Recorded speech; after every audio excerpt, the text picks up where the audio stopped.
Hi, this is Betsy from Cuttin Corners Vinyl in Nederland, Texas. Today we have a fun tutorial for you, but first I wanted to remind you that this is the scrap box that we're giving away on June the 4th. If you take and like and share our Facebook page, that's one entry. If you've already liked it, just share it, that's your second. If you go ahead and subscribe to us on YouTube, that's another.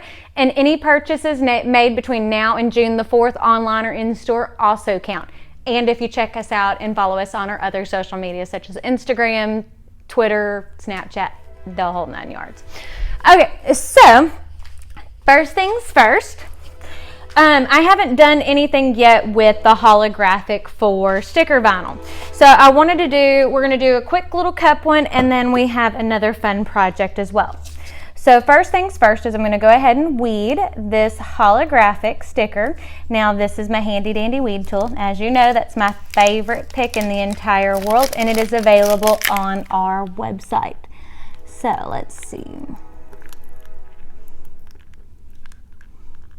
Get all these little dots. But as you can see, it's much thicker than your standard vinyl, and it's quite plasticky.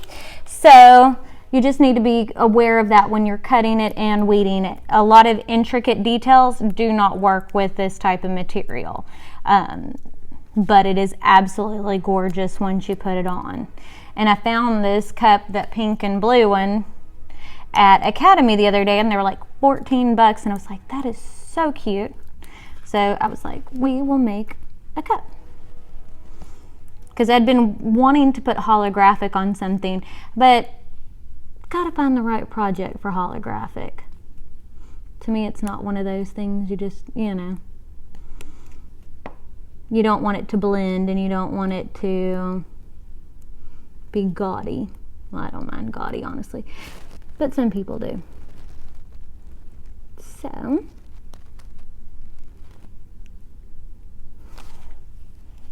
I forgot a dot.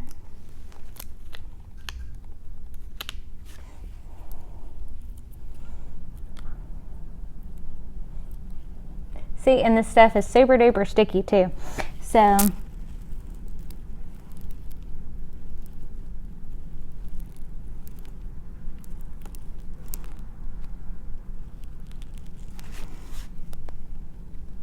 there we go.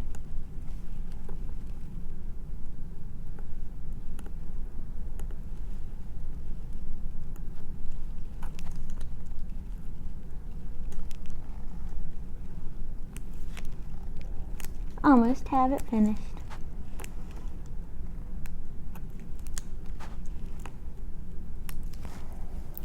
But also finding the right thing to cut with it. I thought a butterfly would be pretty. And this butterfly I got through the Cricut store. I have Cricut access. So this one I did not draw. This one I did not create. I just downloaded it.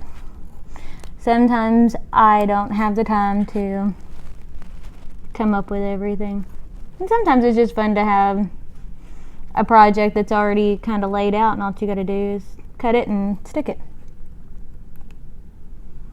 Okay.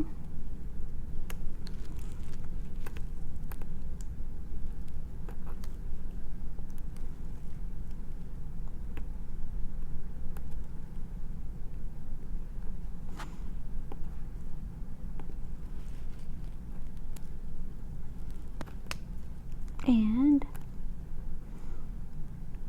last dot.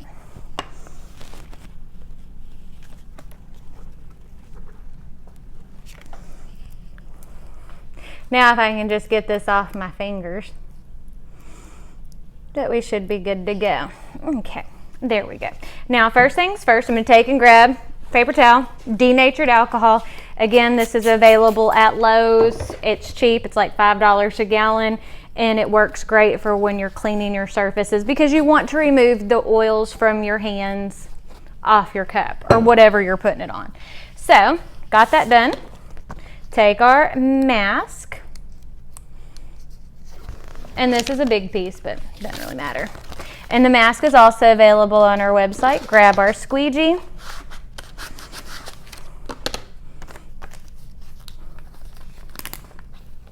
There we go. Now we're going to apply this bad boy to the cup. There we go.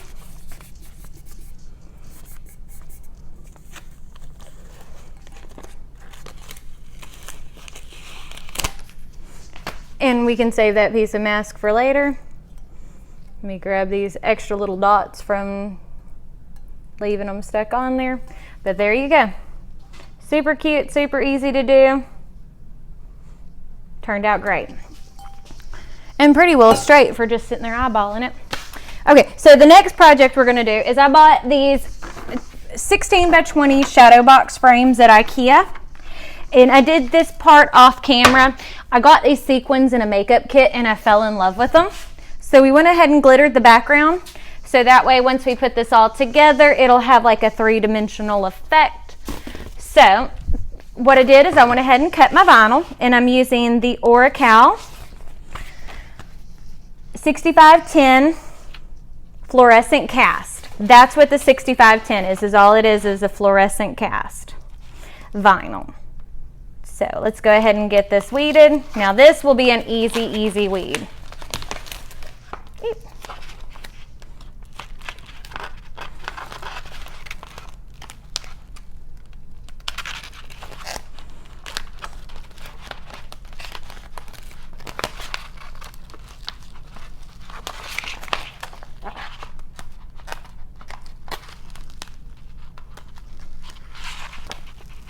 Okay,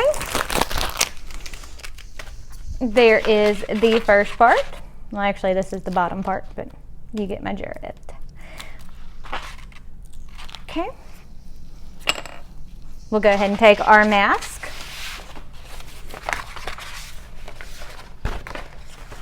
It wants to curl up on me, as you can see. Remove our paper backing. And a lot of you may not know, but you can actually reuse your mask. You can take and use it several times. And if I'm doing like a bunch of cups, I will sit there and reuse the same piece of mask over and over. So that way I'm not just sitting there wasting money and time on, you know, constantly buying more and more masks. So, there we go. And I have my registration marks. Those are the big squares in the corner, so that way I know where to line it up. We'll set that piece to the side. We'll set it on the floor because it doesn't want to stay on the side. Okay, still have holographic stuck all over me. And I saw this quote on Pinterest and I was like, I want to make something with that quote. So I'm making it. You know, anything to stand out. There we go.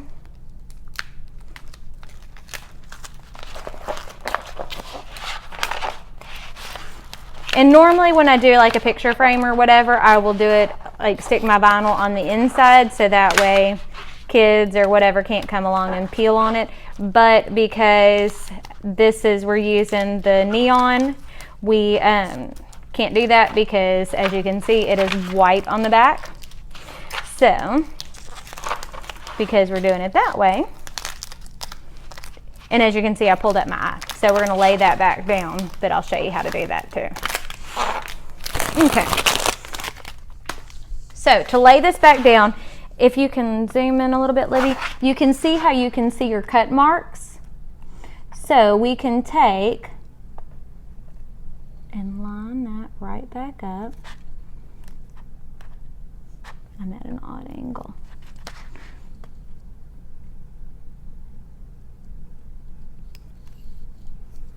There we go.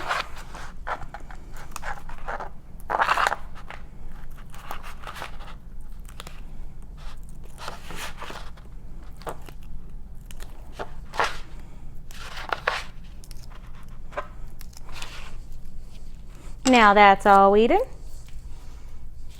Take our other big piece of mask. Now y'all will see me waste a lot of stuff on camera.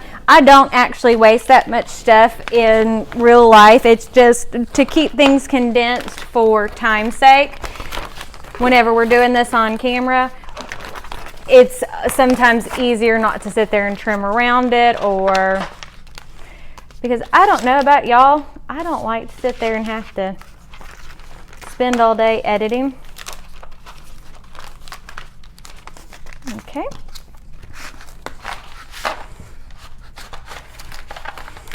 I need to do it as fast as possible so that way I can move on to other projects because I have lots of them. And we are trying to do your videos as much as possible, what you're requesting. And I've had several people ask me about the holographic sticker vinyl, and I've had a lot of people ask me on how I do these picture frames, so that's part of the reason why we're doing it. So we're going to set that to the side. We're going to take our frame. Now this is a frame from IKEA, so as you can see, it is not actually real glass, which is not a bad thing because I don't like having real glass because I will break it. So let's see, let me go ahead and peel off the film on both sides.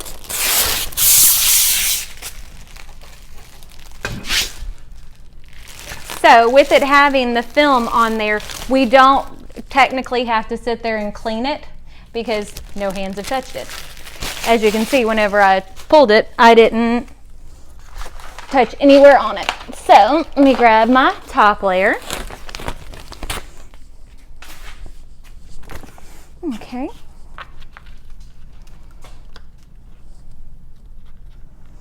And what I'm doing is just filling the edges of this, which is what we're going to go ahead and do. And one of the easiest ways to do this is take your transfer paper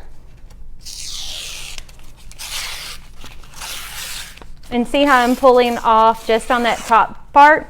So that way I have a edge so I can see what I'm doing when I'm lining this up.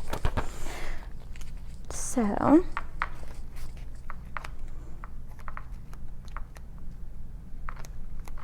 right up there at the top.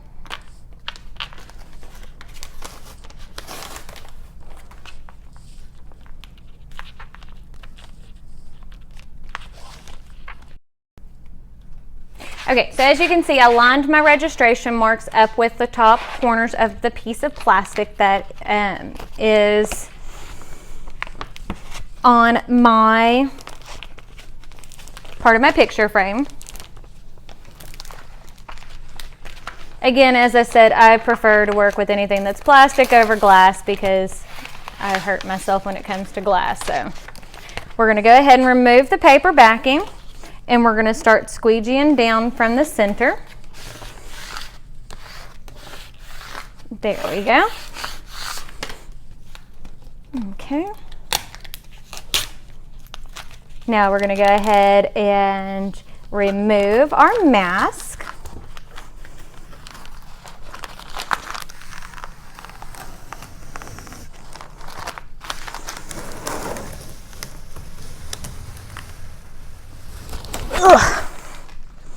And we'll go ahead and remove the registration mark.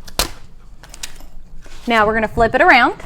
But as you can see, that's why we didn't mirror it on this, because as you can see, the backing of it is white. So we'll grab our other piece. And we'll do just like we did on this one. We're going to take and remove some of the paper backing so we can see what we're doing.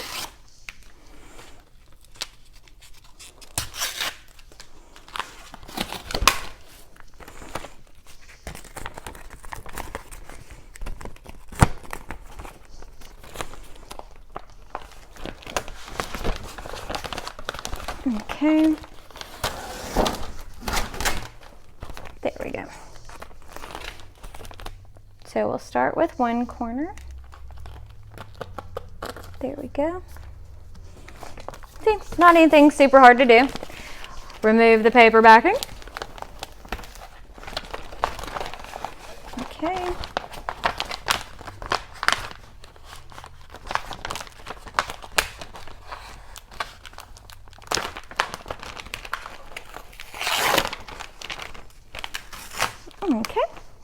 squeegee like we did from the center, working our way out. Oh. Let's see if I can fix that bee. I can fix that bee. See, and that's part of this. That's part of the reason why we don't do a whole lot of editing to this, is so y'all can see that I make mistakes too. Like, I am not perfect at this by no means. So, go ahead and remove that, and then I'll show you how to fix this. Okay, you see how we took, and that is kind of wrinkled. So what we're going to do is just take and peel back that edge and smooth it down. And then I'll take in a little bit, I'll hit it with a hair dryer, and you see those little bubbles, how I'm just taking the end of my Easy Weed pick and I barely poke it, and that takes and works out the bubbles. So that way, which a lot of them, if you only got a couple, will work themselves out. So there you go. So now what we're going to do is take our picture frame and we're going to put it together. So how we put this together is, this one's kind of a little bit more complicated than some. So we take and put our, not glass, but our plastic back in place. Okay, then we're going to take and put in this nice wood piece. That is what gives it some dimension. That's what makes it more of a shadow box style frame than just a plain old plain Jane picture frame. We're going to stick in our mat, and we're going to put that right there. And then we're going to take our background piece, and we're going to lose some sequins doing this, but it's okay. You can spend as much time as you want to on this part of the project. And then we'll just take and fold our clips over to hold our design in place. Now probably I will go back later and add some more glitter or more sequins to the background. But as you can see, looks absolutely adorable, nice and straight, and it gives you a good dimensional look. So this is one thing that you can do with a shadow box frame. So if you have any questions, leave them down below. If you are wanting or liking these kinds of tutorials, let me know and we'll do more like them. And remember, sharing is caring, and y'all have a wonderful day.